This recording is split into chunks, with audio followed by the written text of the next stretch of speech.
All right, peeps and pipettes. Man with his sticky's back. The flu hit me hard. Somebody said to me, "You should go to the emergency." Emergency? The flu. You go to the emergency when you've got a hole in you and you can't stop the blood coming out, or a bone is sticking out of your body. Don't go to the emergency for the flu. Crying out loud, you suck it up. Right. I was hoping to have done a bit more, but I had to lie low for 24 hours while this fucking flu ran its course. The books I've been on about. Right. Now, don't fall off the phone. Right. 1961, 1966, 1971, 1974, don't fall off phone, 1975, all of that lot. And then that lot is also from the collection of 1975, but it's every year after 75 another book was published. Look at that. Science and the Future. How about that? And in a second, I'm sure you recognize that. Mickey Mouseness. Well, I'll put it on the board because I'm going to read just a little bit, right? And that is, this is the first one. It's the 1976 Speed of Light. A physical boundary, question mark. You're right. And then we've got, after the 75, we've got 1979, 1984, 86, 87, 1992, and then some random goodness here. All right. Now, I just want to read just a little bit from this Science in the Future. What to expect. 1976, first one, right? Science and the Future. How about that?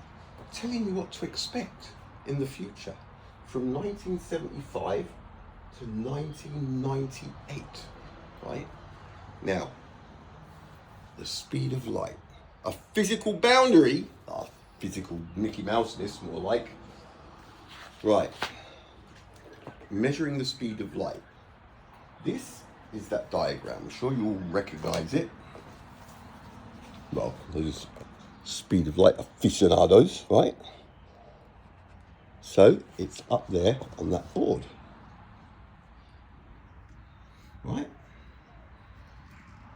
Now I'm just going to read a little bit, and then today I'll get into some more and come back with some actual, show you what's written and what is said now about stuff.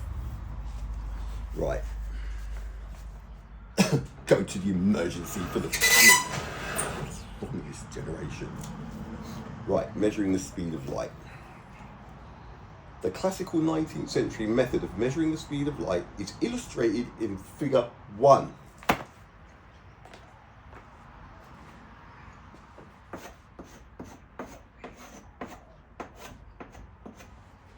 Figure 1. Now listen. The method depends on the relative position of the points E and E1. The position of E is measured with the mirror R not rotating. Thus, with R at right angles to the light rays from S, the rays are returned towards S, and some of them are reflected to E by the half-silvered mirror G. On the other hand, E is measured with the mirror R rotating. The rays travel from S to position 1 of mirror R. They are reflected to the mirror M, which returns the light to R. Because of the time required for the light to propagate from R to M and back again, R moves slightly away from position 1, causing the rays to be returned to G along a slightly different path. This, in turn, causes E to be slightly displaced from this in turn causes E1 to be slightly displaced from E. By measuring the amount of this displacement and by relating it to the distances from R to M and from R to G and to the rotation rate of R, the travel time and thus the speed of light can be calculated. Now, after hearing that, there's two kinds of people.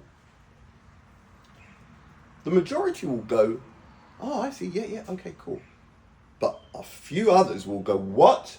Can we go over that again properly, right? Because this is where the horseradish starts, right? So there's light coming from S. Is it timed? Is it on a timer when somebody presses a button? If this was the light from the sun and it was bounced off of a mirror, there is no measurable delay in 100 miles.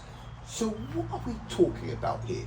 This is where you either find out if you're objective enough. Now, if you're objective enough to understand that what you're seeing here is absolute horseradish. Nobody measured the speed of light using this classical physics method, right? Because it's full of holes, right? It's just full of holes. I'm calling it lies again. On first consideration, it would seem that this method gives an operational procedure for measuring C. Not very accurately, it is true, but at least to a valid approximation. Yet this impression is illusory. How are the distances R to M and R to G in figure 1 to be measured? And how is the rotation rate of R to be determined? That's a fair point, right? It's just ridiculous. The classical answer is that distances are measured with a ruler, usually graduated in meters, and that intervals of time are measured with a clock graduated in seconds. Before the mid-20th century, the second was determined by dividing the rotation period of the Earth into 24 hours, each hour containing 3,600 seconds. Using these measurements, and at the same time neglecting experimental inaccuracies, one would obtain the result C equals 299,792,500 meters per second. And we know it's 458 meters per second. Now, look, these are words, and those who do not look into things very deeply will accept it. I don't. It's horseradish. It's bullshit. It is, right? I'm calling it that. I'd like to see somebody measure the light from the sun using that. The classic physics method for measuring the speed of light. Horseradish, right? Horseradish. However, a critic can argue as follows. The graduation of a ruler into meters is an arbitrary prescription, and so is the division of the day into 86,400 seconds. Therefore, the experiment of figure 1 only has used the properties of light to relate these two arbitrary choices through the expression C times 1 second equals 299,792,500 meters. The choice of a ruler or a clock with different gradations would certainly change the number on the right-hand side of this equation. Thus, there is evidently nothing absolute about 299,792,500. If the speed of light is to have an absolute quality, the quality cannot lie in this particular number. Look, nobody has measured the speed of light radiating from the sun. I'm not even convinced. It's irrelevant how GPS or LiDAR or laser rangefinders work. That stuff means absolutely nothing here, right? It means absolutely nothing. So it's not even worth bringing up. This isn't about that. What then is the absolute quality of the speed of light? Suppose we seek such a quality in the following manner. Let the procedure of figure 1 be carried out in different places and at different moments in time, with the meter and the second always defined in the same way. The speed of light is always 299,792,500 meters per second.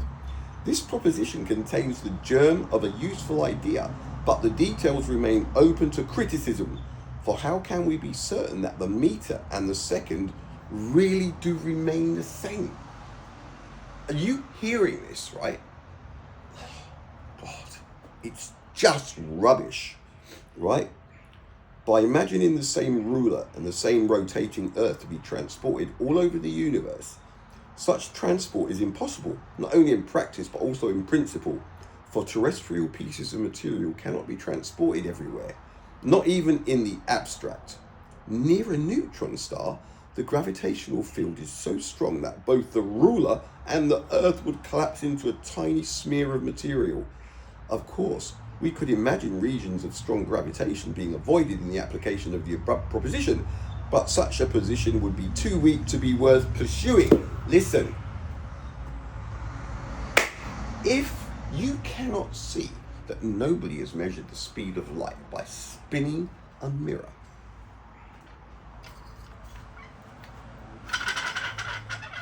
if you believe it, you'll believe anything, right? It's all very well and good to accept this stuff, but if you don't look into these things deeply, you won't realize how much horseradish is involved. And this involves mucho horseradish. What's horseradish in Spanish, I wonder? So, I will be back. I'll have to take a little bit easy today, but I won't be going to the emergency department. But I will be going through these books, and we will look what was written then, what was written slightly later, and what Google says. And thee can make up thy own mind, right? The horseradish, there's kilos of it, pounds of it, everywhere.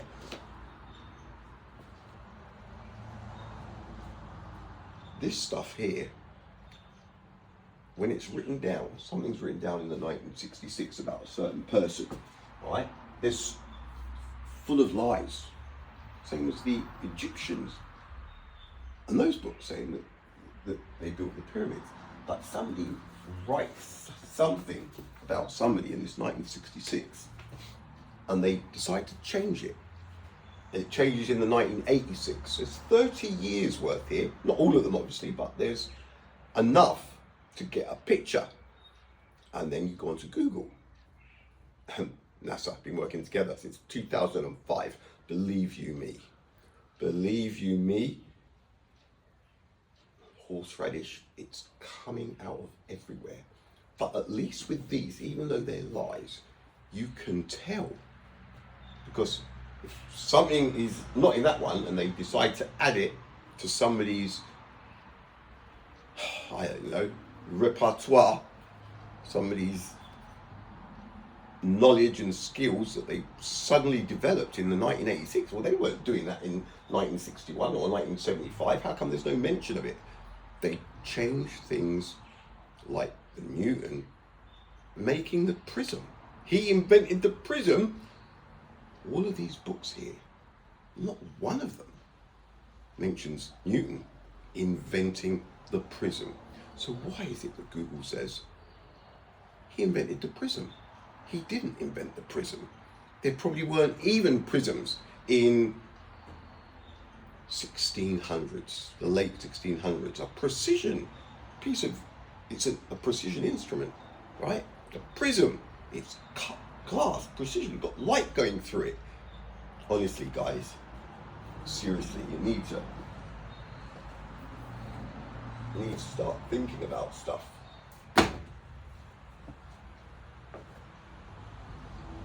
All right, I'm off to the emergency room because I've got the flu. All right, we'll talk later, peeps.